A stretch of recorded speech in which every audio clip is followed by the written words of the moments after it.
Obenshain. Kate, did I get your name right? It's Obenshain, but you got it pretty close. I got close. Obenshain. Kate Obenshain is our guest. Her book is called Divider in Chief, The Fraud of Hope and Change, and it's published by Regnery, and it is about President Obama and his administration and what's going on there. Kate, why did you decide to, obviously you probably started to write this a couple of years ago, didn't you?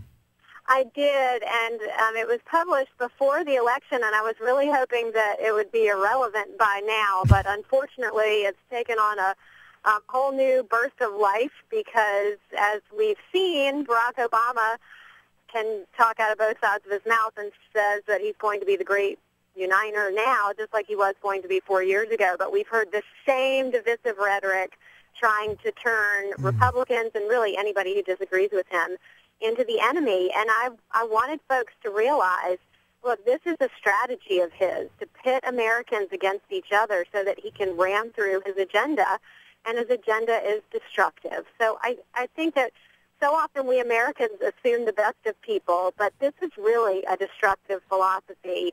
Americans are known for coming together and for their unity, even when they disagree. But Obama wants to sort of shut down the intellectual dialogue and instead just ram through a radical, verging on socialist agenda. Kate, if you look back into his background, he was a community organizer. Right. He, was a student of Saul Alinsky's rules for organizing. Is that where this extreme divisive rhetoric comes from? That's exactly where it comes from. That is what he has premised his entire approach on, and as we've seen, it's incredibly successful. He was known when he was in Chicago as the master of agitation. He was the best.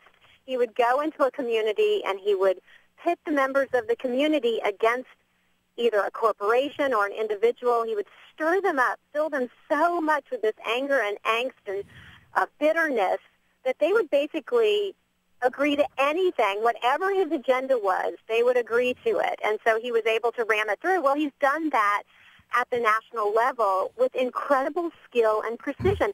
He's done it since day one. Remember when he told the Republicans 4 years ago he would listen to them, especially when they disagreed. It was 3 days later that he told Eric Cantor, hey, I won, you lost, boom, get over it. So that's what he does. And then since then, it's just been Republicans hate poor people, they hate women, they hate immigrants. Really, I know hate's a strong word, but if he can convince the American people that there's something morally wrong with Republicans, where they achieve success through ill-gotten gains, it doesn't matter what the philosophy is on our side, he just rams through his agenda. But you're exactly right. It's all Saul Alinsky. Where can you get your book, Divider in Chief? You can get it anywhere. You can get it at Amazon.com, Barnes & Noble, Books A Million, anywhere books are sold, but you can go online and get it lickety-split and share it with a liberal or someone who thinks that Obama might not be that bad of a guy. We'll get through this. His agenda and his legacy is very different from what you would assume anyone else's would be. Divider in Chief is the title of it.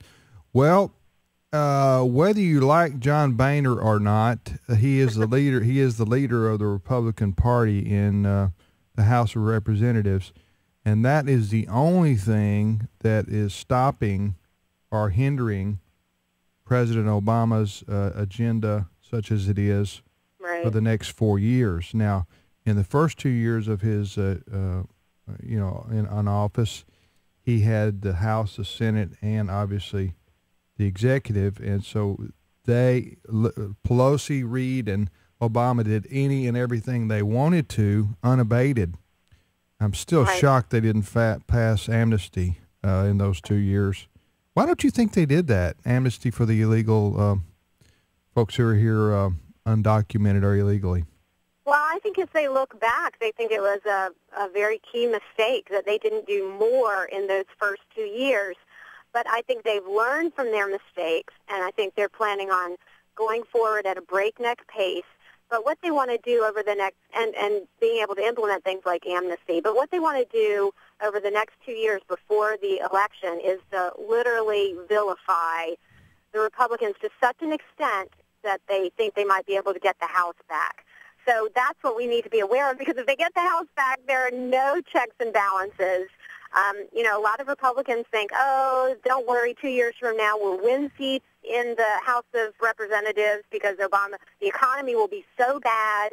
We can't rely on those economic circumstances anymore because Obama's so good at what he does. He's so good at being the master of agitation and pitting people against one another. Well, I asked my question about why didn't the Democrats, they had control of the House, Senate, and then the White House, why didn't they pass amnesty for people who are here illegally? And I guess to answer my own question in a sense, because they didn't have to, they're going to get the Hispanic vote anyway. Yeah. So they got the Hispanic vote 70%. So whether they live up to their promises to the, to pass amnesty or comprehensive immigration reform doesn't matter. They get the Hispanics are going to vote for them anyway. Let me ask you this.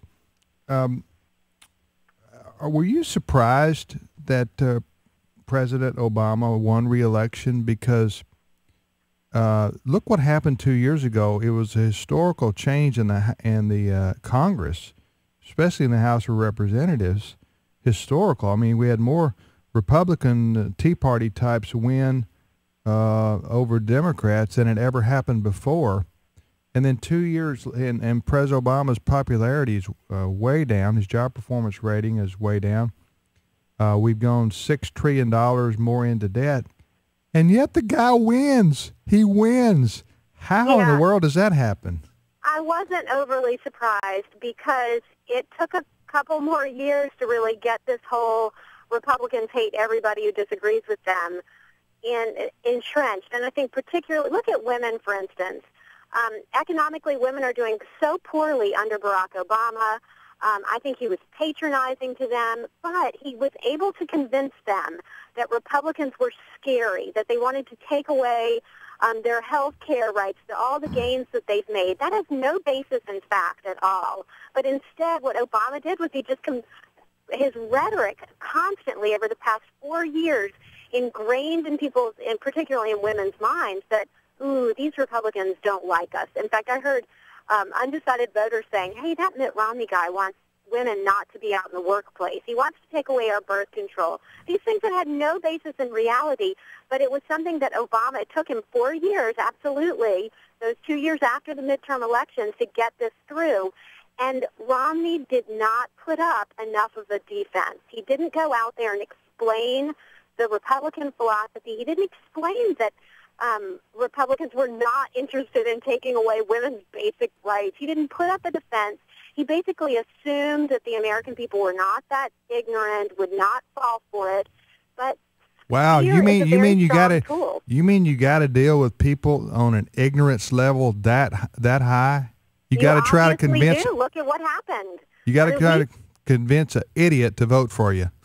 We've got to at least convince enough idiots, women, enough Hispanics, enough blacks that the Republican Party is not to be feared, that we are the party of freedom, that we're the party of individuals controlling more of their destiny, that we're the party that wants our children to have a future and not to have a bankrupt nation. You and I assume that people understand that, but there's something very enticing about a society that gives you things for free. You don't have to pay taxes. You don't have to work for your benefits. There's something very enticing about that, and we have to realize that freedom, as good as it sounds to you and me, a lot of people don't understand it. Y'all were just talking about the schools a little while ago and how somebody's an educated person and doesn't understand the importance of God and Christmas. Well, our schools are basically sucking the brains out of our little ones. And so, yeah, we're raising a generation of people who don't understand the importance of freedom, the importance of God, the importance of what our founding fathers were willing to sacrifice, or the importance of our founding documents. We've got to do a better job of getting across an understanding of those things. Kate, can you say a word about the contraceptive mandate? Yeah. This interesting to me. This is a big issue to many of us who are conservatives, and yet for whatever reason, it didn't get explained very well in the election campaign. What's really at stake here in this debate? Oh, so much is at stake. But you're right, it didn't get explained because it played into Obama's narrative that Republicans want to attack birth control, abortion, whatever it is. And the response from the Republican side, I don't remember much of a response, but I do remember a group of older white clergymen out there saying, oh, no, this is about religious freedom.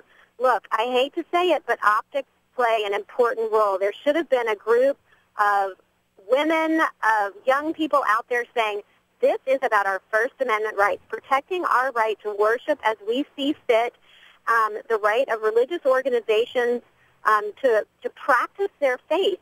This is all about the Obama's administration's attempt to roll back religious freedom, to say to religious organizations, you may not decide that you don't want to cover certain procedures or certain drugs that are antithetical to what you believe in.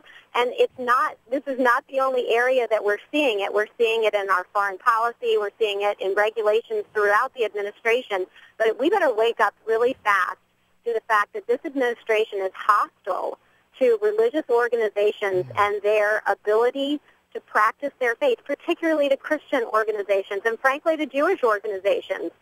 They seem to have no problem with allowing special provisions for Muslims to opt out of some of the health care, the Obamacare mandates, but they will not allow Christian and Jewish organizations. Yeah. We see this internationally in their policies. They're so quick to condemn Christianity, Judaism, and governments that protect those religions, and yet they will completely give a blank check to these Islamic regimes that want to tyrannize women, Christians, Jews, gay people, anybody who is contrary to their belief. But we better really quickly wake up and protect our own First Amendment religious freedom rights here in America. We're talking with Kate Obenshain. She's the author of Divider-in-Chief, The Fraud of Hope and Change. Just came out 2 or 3 months ago, published by Regnery. Glad to have her with us. Yeah, I want to ask you about this.